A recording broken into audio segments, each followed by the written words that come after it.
Hello, CQ, CQ, CQ, calling CQ. Hello, CQ, CQ, calling CQ, the old friends net.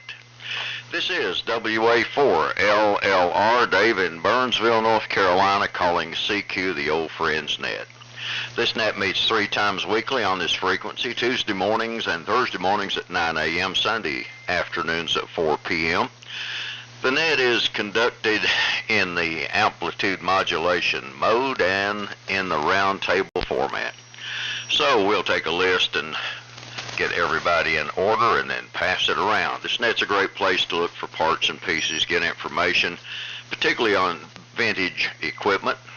But anyone that's able to generate an AM signal is welcome to participate. So, stations wishing to check in to the old friends net today, give me a call and come down. N4LQ. W4UOC. W2CQH. WB4ARK. KZ4 Bravo. Somebody doubled with KZ4B. Who was that? WB4ARK. I got you, buddy. Somebody after you. Probably me, K4JDM. W4UOC. Okay. Yeah, it was you, George. GDN. All right, let me tell you what I've got so everybody won't give me your call again. I've got N4LQ, W4UOC, W2CQH, WB4ARK, KZ4B, and K4GDN. All right, continue.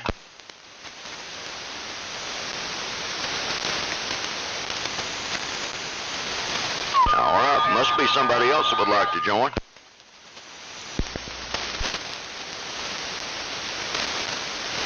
Somebody double with you now. Okay, try it again.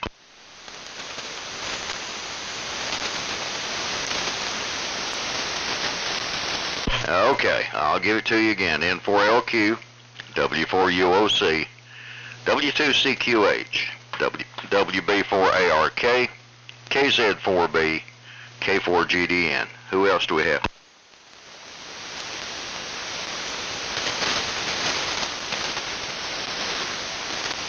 Well, I guess we'll start with that. I thought I heard another carrier.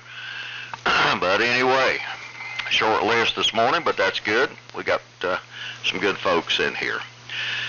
It's 42 degrees, bright sunshine, beautiful morning up here in Burnsville, North Carolina, and so far everybody is sounding really good. So one more time quickly, LQ, UOC, CQH, ARK, 4B, and GDN. So we'll go ahead and get started. Steve, N4LQ, WA4LLR. Okay. WA4LLR, N4LQ. Somebody kept doubling with you, Dave, and I think they want to check in. But we'll get them later, I guess. Yeah, good morning. It's a pretty day here in Shelby, and I think it's going to be nice. Maybe a little rain tomorrow. A lot of storms up north, up in St. Louis, Chicago, up in there, and created quite a havoc this morning with QRM on the early net. But hey, I was just looking at some of the singers from back in the 60s. They've revised their lyrics to some of their songs, and here's some examples. I saw Hermits has their old song redone. It's called Mrs. Brown, You've Got a Lovely Walker. And Ringo Starr has one, I Get By With a Little Help From My Depends. The Bee Gees, How Can You Mend a Broken Hip? Let's see here. Oh, Johnny Nash, I Can't See Clearly Now. Paul Simon has 50 Ways to Lose Your Liver. And Procol Harum has A Whiter Shade of Hair. The Temptations, Papa's Got a Kidney Stone. And ABBA has The Denture Queen. Oh, here's Willie Nelson, On the Commode Again. Over to W4UOC, N4LQ. Okay, Steve, thank you very much. This is W4UOC. It's been a while since I've checked in. Of course, it's been a long while since I started checking in. Good to hear you all. Signals are quite good. I love the revised words in the songs now, I think, or the titles, however you want to look at it. I was chuckling here. I'm glad I didn't have my hand on push to talk, or you'd have heard my howls. Good to hear everybody this morning.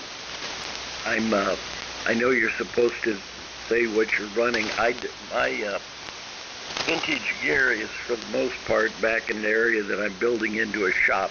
For those of you that don't know, we moved from Sandy Springs. We moved temporarily to our old log cabin on the Kusawati near Elmac, and we, about 1 year ago, purchased this home at Lake Arrowhead near Waleska. I'm using a 10 through 80 meter half-wave end fed, and I'm really surprised how well it works. It kind of dawned on me today. I was looking at directions. This antenna runs east and west, so I think that it favors the north and the south. I'm glad to see that. I'll turn it over to my longtime friend. I wasn't going to say old friend. My longtime friend, Reed, W2CQH, W4UOC. W4UOC, W2CQH. Yeah, be careful with the word old. But I see these songs, classic songs, have been updated to represent the ever-aging population. And the rig here is the usual ART-13, which is 600 hertz low in frequency. Receiver is the BC348. And the antenna is a center-fed coaxial cable fed, half-wave dipole of about 50 feet, I guess. So that's my setup. And the big talk this morning is they'll launch a space-based rocket if they ever do it. SpaceX on the screen right now, the real-time viewing of the rocket on its launch pad. So put your computers on SpaceX.com and see what's going on if you're interested. WB4ARK, W2CQH. W2CQH, WB4ARK, okay, Reed. I would consider you my short-time friend, in a way. And I hope I will see you at the Antique Wireless meet. I wonder if you're going to be coming this year. And SpaceX, yeah, what time is the launch on that rocket? I'm receiving on R390A, transmitting on the ART-13, feeding a horizontal dipole through a transmatch. And I'm also using a sideband receiver, KWM2, that I have refurbished, and I had an idea that I would hook it up to the little 18-inch pull-up telescopic antenna and see how well I received some of the stations. Well, Dave was coming in very clear. Wasn't moving the S meter to any degree, but his signal was very readable. The band is very quiet this morning, which is another good thing. So, over to KZ4B. WB4ARK. Okay, buddy. Excuse me, got a frog in my throat. WB4ARK in the group KZ. Excuse me. Bravo. Fine business. And the handle here is John. QTH is the east side of Lake Norman near Mooresville. Using the usual T150 and driving the Ameritron AL-1500, and that's feeding a horizontal resonant dipole up about 75 feet. It's apex with no tuner involved via a long run of coax.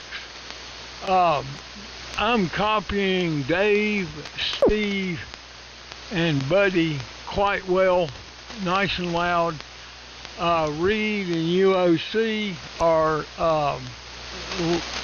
kind of down on the, they were perfectly Q5, but right on the edge.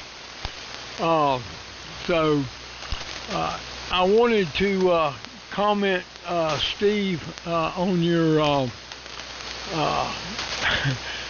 revised song titles for old farts. At least you could say Papa's got a brand new hag. I'll add to that rather than a bag. I almost overslept this morning. I was sleeping so well, but I need to get up. Beautiful day. Need to get out and about and enjoy this gorgeous weather. Still looking for our March snow. I'm not going to give up my pessimism until we're into April. And take it away, George. K4, and I'm not hearing you, so I hope conditions improve. K4 GDN in the group, KZ4B over. KZ4B in the group, K4 GDN. And I'm covering everybody fairly well with the exception of UOC. I believe this handles Tom and Reed. I can see my carriers, but I don't get a whole lot of modulation. And there is some QSB on them. But everybody else is coming in quite well. We're running the Ranger 2 this morning, sending a little over, I guess, current routes to the Homebrew 811, and they're running about 175 watts carrier out on them, and feeding in the in-fed dipole, receiving on the HRO 5A1, and the weather here is clear. It was in the, I guess, the upper 40s this morning. It's supposed to get close to 70, I think, today. And although I like the weather, the way the temperature and humidity is now, the pollen is absolutely terrible down here. Everything is yellow. And that kind of gives me a fit with my sinuses, too. So I guess with that, I'll turn it back to you, Dave. WA4LLR in the group, K4 GDN. Alrighty then. Do we have anybody else? If so, come in. For the third time, W4MEC. There you are. Go ahead, Charlie. Tell us something. Okay, WA4LLR, W4MEC. I usually try not to be directly behind George on the list because a lot of times I can barely hear him towards the end of the net. So that's why I was pausing, but then I looked up and said, I forgot to throw the plate switch the switch from tune to operate. So I was running like 30 watts. So anyway, good morning, everybody. It's about 44 or so here in the clear sky. And I was trying to be funny about the flyer email. I didn't know Mir was going to get so serious about it, but I just thought it was funny about that last night. So let's see. All right, so I'll send it back to you right now, Dave. WA4LLR in the group, W4MEC.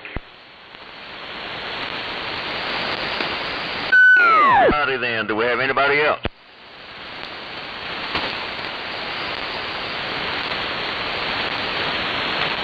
Okay, guess that's got us.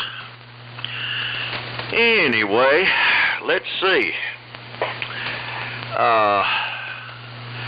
I'm copying everybody just fine, and trying to get my stupid television down here to do what it's supposed to do.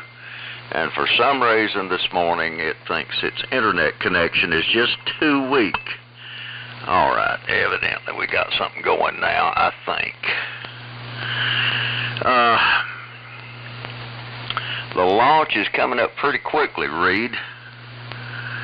If I can get this up on the screen. Just in a matter of minutes, if they don't have any holes. But I don't know what's going on with my internet down here. It usually works just fine, but this morning it's decided it does not want to. Anyhow, well, let's see. Tom, good for you. Good to have you joining us this morning. You're sounding real good. And Reed, you got a good signal with your ART-13. Everybody's doing good, and yeah, Steve enjoyed the list of golden oldies with a slight revision. Today our space weather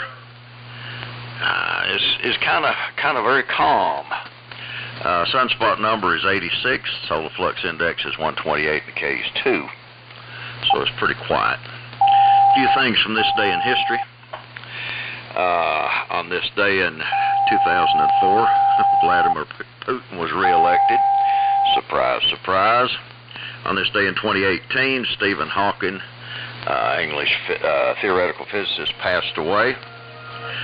Well, all of a sudden this thing's decided to come alive. Let me turn the volume down on it. There we go.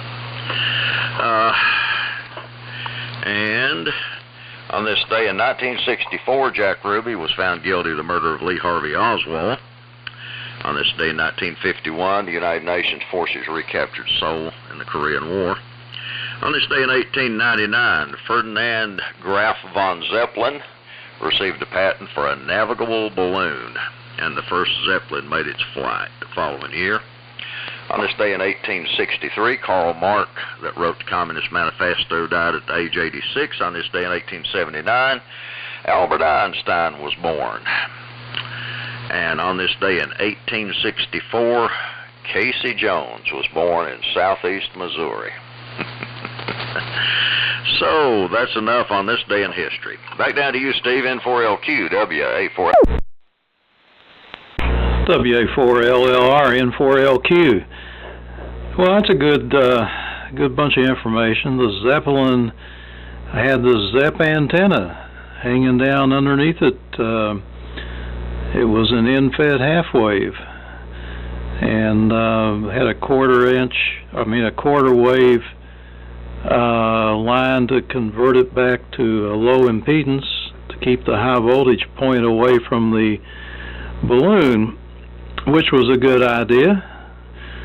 Thus the invention proved successful, and it didn't explode the airplane. I mean the blimp, whatever that thing is. I just noticed some more of these titles pop up here. Helen Reddy had a song out called I Am Woman, Hear Me Snore, and Leslie Gore had It's My Hormones and I'll Cry If I Want To. And I fought the lawn, and the lawn won. Reminds me of my weeds out here starting to pop up for spring. Running the DX60 this morning, driving the AL82 horizontal loop antenna, and playing around with this big old Shure microphone.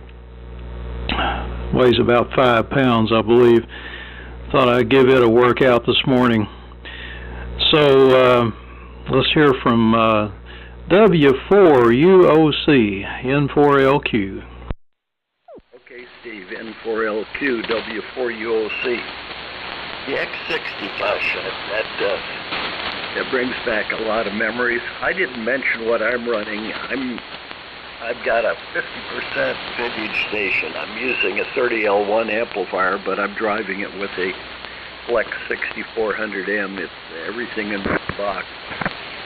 It's a little bit. It's probably smarter than I am. I learn something every day. I've had this thing for about 3 years, and I'm still in a pretty steep learning curve. I love the new lyrics. Actually, it's very seldom I sit down here and talk on the radio and I'm laughing at the same time. Really did enjoy that, Steve. Still see venting coming off of that ship. It hasn't been launched yet. I'm glad your TV came back so you can watch this. My first experience was really with NASA and things is when I went to work for DuPont. I was with, at that time called DuPont Photo Products, and I was involved with industry more so because in the Army, I was with the Army Ballistic Missile Agency, and I got involved in high-speed instrumentation for those projects at Redstone Arsenal. And when I was hired by DuPont, one of my assignments, among others, was to assist on the lunar lander module, not the lunar lander itself, but the training modulator, the simulator. So that's my only real experience with the space industry, and I'm amazed at how much it's changed. Over to you, Reed, W2CQH, W4UOC.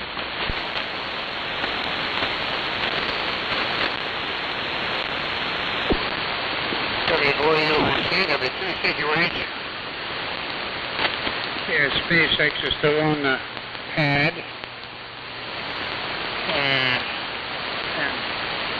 considerably overdue from the time of its proposed launch. And yeah, the old songs, is anybody writing popular music anymore? Seems the only new stuff now is rap and hip-hop, and I'm not fond of that genre. I think the last good music to me were the Carpenters before Karen died of what, anorexia?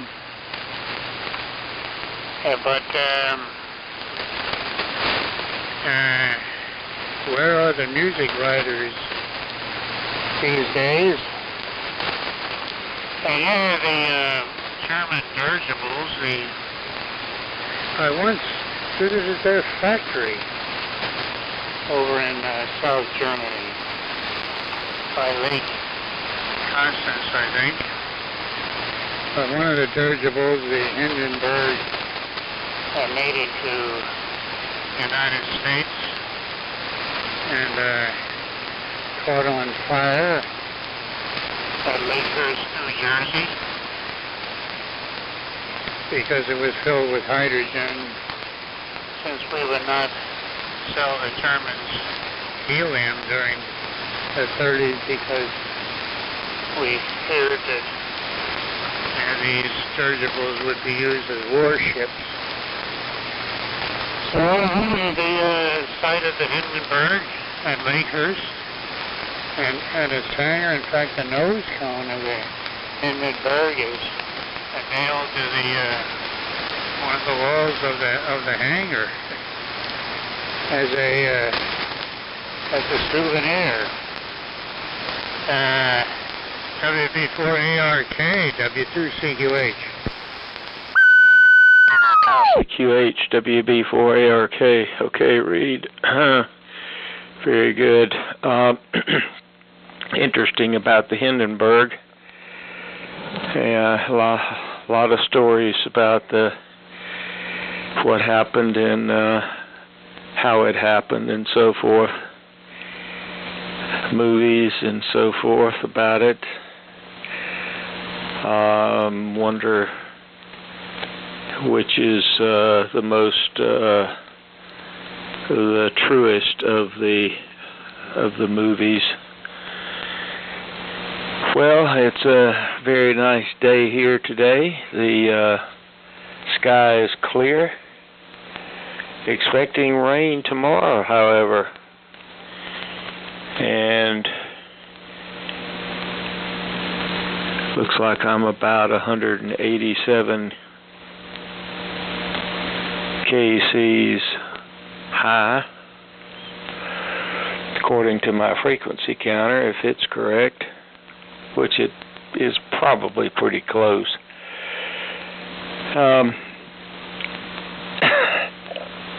We have had a good bit of work going on at Duncan's shop. I'm working on a boiler for a fellow's engine. Just finished the firebox portion and ready to connect it to the boiler tube. So that'll be today. And finishing up some of the stay bolts in the boiler, and then we'll connect it to the tube. So with that, I guess we'll turn it over to KZ4B, WB4ARK.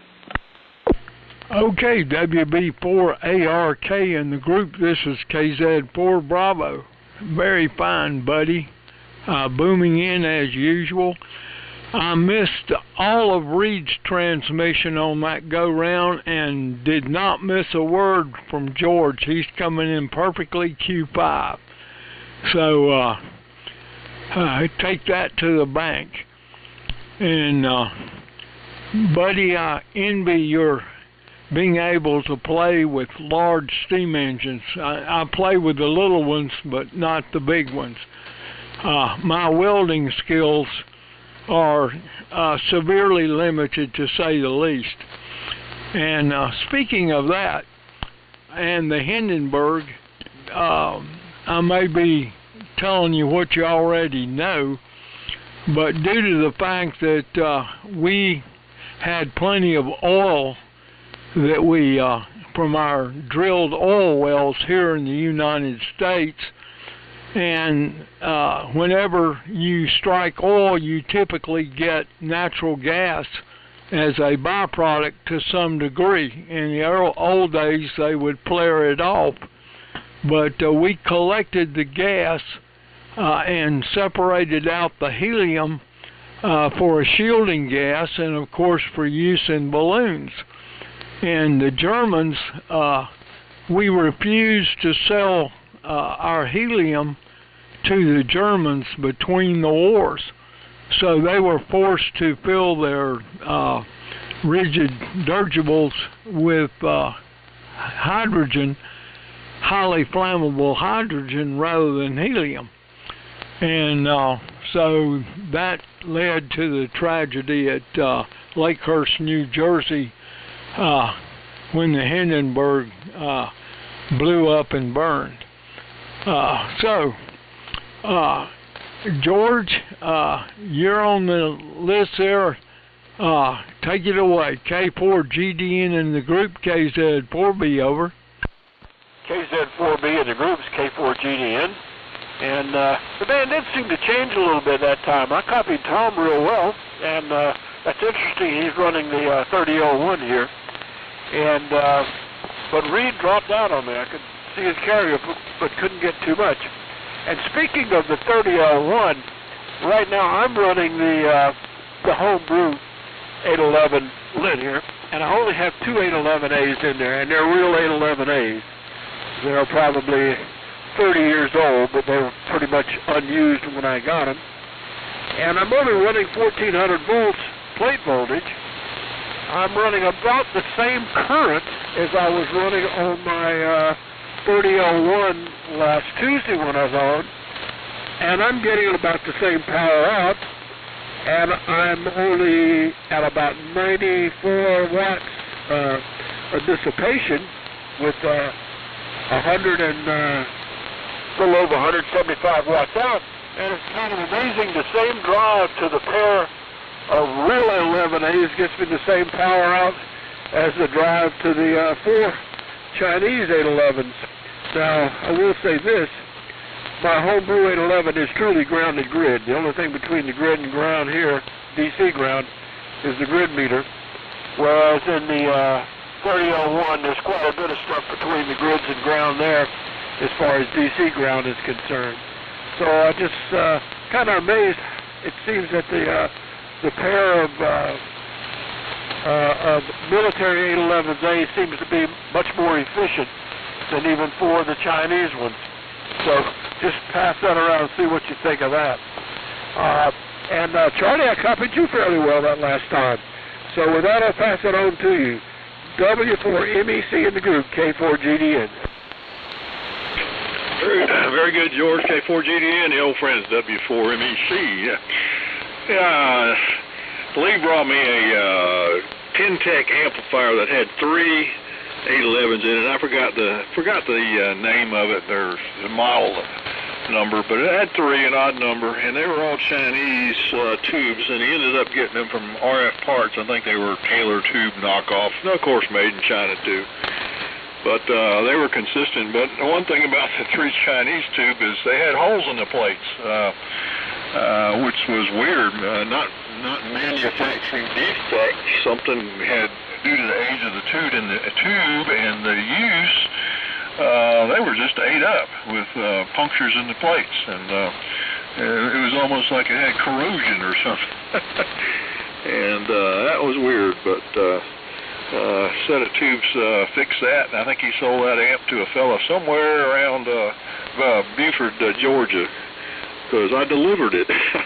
But I can't remember exactly where it was. We were going down to Atlanta, and I stopped on the way. He was right there near the interstate, and delivered it for him. So let's see. I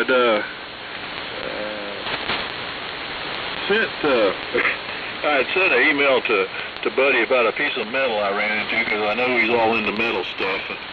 But I've been rebuilding my carburetor for my truck here, and I had it apart for so long I forgot exactly how a couple things went. But thankfully there was a YouTube video of a guy rebuilding the same carburetor, and I got a view at the thing that I forgot, so I could go back and finish it. But I ran across a cover. They covered the idle screw mixture control, the needle valve. They covered it with a tamper-proof cover, and it was metal. Had a metal wall, round wall thing around it with a metal cap that fit inside of it and snapped in place. Well, I couldn't pry that cap out for anything, and finally I took a drill and tried to drill the cover so I could put a sheet metal screw in it. And that darn drill just skated around the top. I tried smaller and smaller bits. No bit would get a purchase on that metal where I could drill a hole. I don't know what it's made out of. Stainless steel, I don't know. Some kind, maybe it was worked hardened from when they stamped it. But I ended up having to cut the outer case off with a Dremel cutoff wheel and pry it open like that to gain access to that needle valve so I could remove it and clean it all out and put it back in and everything. So, but my truck, none, has a bunch of these solenoid-operated vacuum lines that go everywhere. The only one you really need is the one to the brake booster, and one to my new distributor that has a vacuum advance on it.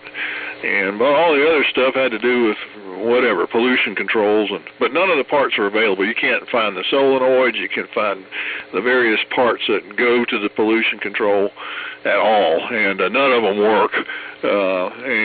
Thankfully, it's an old enough truck, it doesn't require, of course they don't do that around here anymore, emission inspection, so anyway, it's I'm trying to sort out the different routings for things and just make it run simple like they used to build them prior to this mess. But anyway, that was I don't know what that metal is, but I'm going to keep it because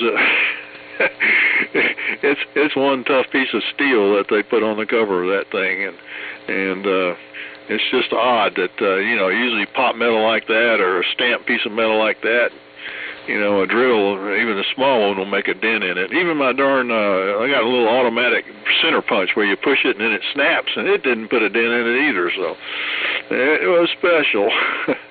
All right, back to Dave, WA4LLR in the group, W4MEC. All righty. Do we have any late check-ins that would like to join us? Come now. All right, nothing heard. WA4LLR. Well, looks like that Elon had a good launch. The booster has re-entered, splashed back down, and the Starship is in orbit. Looks like on my screen here. So this one's appeared to have gone a whole lot better than the previous two. But anyway, we'll wait to hear the analysis a little later. We certainly have time for a 73 round, which we'll do. Tom, I was going to say, that's neat that you worked on the LEM simulator. That's cool. We had a lot of folks in this group that used to have relations with the space program.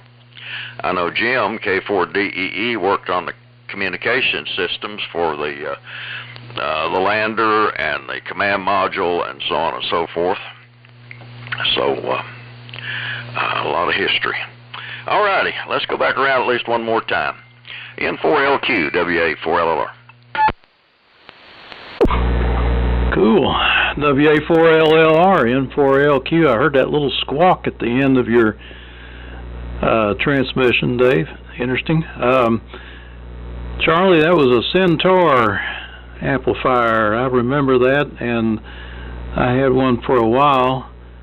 I don't know, I sold it to somebody. I'm not sure who. May have been Lee. But it had 3 811s in it, and it's a nice little amplifier. The only weak point was the toggle switches, which looked like they came from Radio Shack until later on I found out that the Radio Shack toggle switches were better. People were putting them in instead of what Tentec did. I don't know where they got those things. Anyhow, enjoyed the net this morning, watching the space launch here on the internet, and it's cruising along at 16,000 miles an hour. And splash down, I don't know, did it splash down or did it land, Dave? I'm not sure. The video quit, and I guess they have trouble trying to capture that part of it.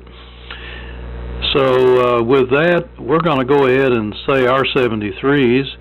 I got some plumbing to do here this morning. Had a leak on the tank of a commode, so that's my project for today. Back over to Tom, W4UOC, N4LQ.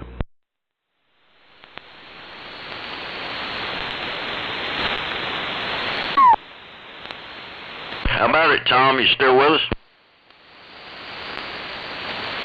I guess he went. Reed, how about you? W2CQH, pick it up. WA4LLR. Okay, N4LQ. W2CQH. Well, I missed the launch. I'm still looking at a screen which seems to show the rocket in real time on a launch pad. So, and I am on the, I thought, official site, SpaceX.com, but it looks like I missed a great event, and therefore it's time to sign clear and lick my wounds. So 73, I guess it is KZ4B and W2CQH. WB4ARK. Sorry, buddy. Okay, I've got it. Well, that's okay, Reed. No problem. Well, I didn't get to see the launch because the computer's not by my station here, so we'll go take a look at the replays on it. Well, it's been a good morning, and hope everybody has a great rest of the week. So we'll get on with our work here, and Thanks, Dave, for doing the net, and enjoyed it. So, over to John, KZ4B, WB4ARK. Okay, buddy, WB4ARK and the group KZ4 Bravo, fine business. I copied not a word from Reed on that go-round. But anyway, I guess the band is starting to go south on us. That amplifier, Ten-Tech amplifier, is a Centaur, and I love that. That is the best low-power linear. It's absolutely bulletproof, except, as Steve said, for the toggle switches, which are total crap. And indeed, the Radio Shack, they had several versions, but they had one that has a flattish bat handle miniature toggle switch that is bulletproof. It's as good as the Ten-Tech switches were bad. And every time I'd go to Radio Shack, I'd pick up a few.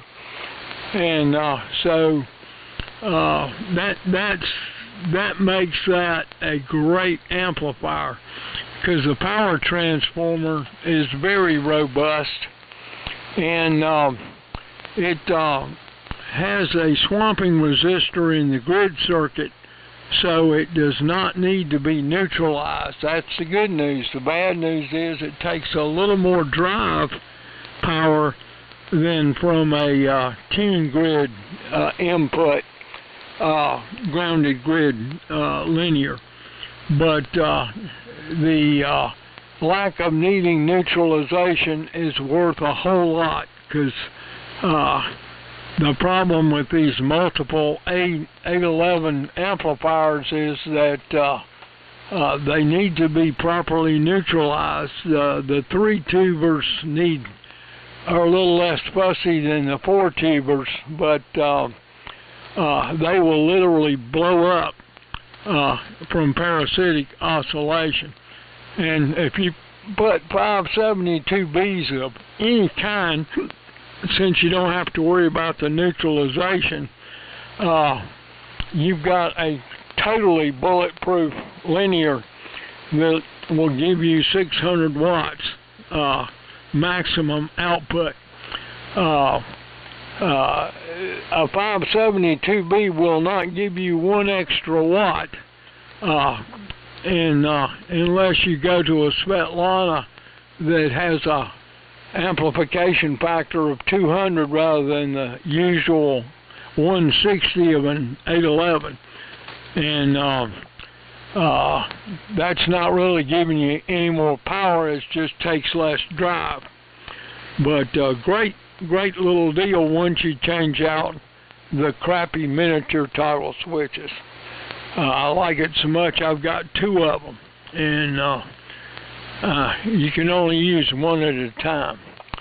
Well, thanks for calling the net, Dave. And one other comment. I think all of Musk's rockets are intended to back down on a pad on a floating object or dry land and not be destroyed. So I'm curious as to whether he had a malfunction or if it worked like it should and saved the launch vehicle.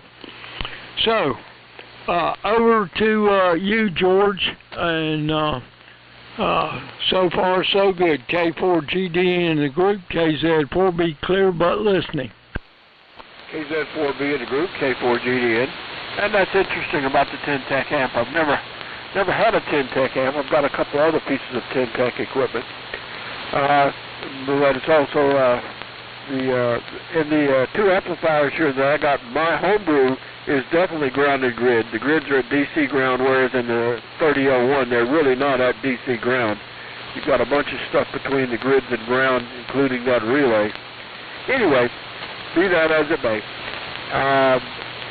Did not hear a whole lot of read that time, but I did get some of it. The band seems to be changing a bit. And Dave, thanks for calling in up. Hopefully be in here on Thursday. And with that, I'll pass it on to Charlie. W4MEC in the group, K4GDN. Okay, George K4GDN in the group, W4MEC. Real good.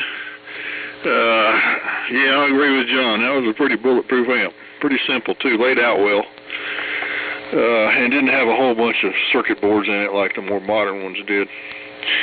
Let's see. I forgot to mention that in that rebuild kit there was a gasket missing. And they had two of one kind, and there was three in there, two of one kind, and not the one I needed, so I ended up making one out of a gasket material and using the old one as a template, so that was okay. Well, I tell you what, I attempted to quit the ARRL, and I have been unsuccessful in that effort. I'm still a member, so last night I logged on and read all the QSTs from January until, I guess it's the April issue that's up now, and it took about 10 minutes to scan through them. And I think I did find one article I want to go back and look at, but I forgot what it was. But there wasn't a whole lot in there that piqued my interest. So, but I have tried like 3 times to say I quit, send me my dues back, and they won't do it. So I guess I'll just leave it alone, and when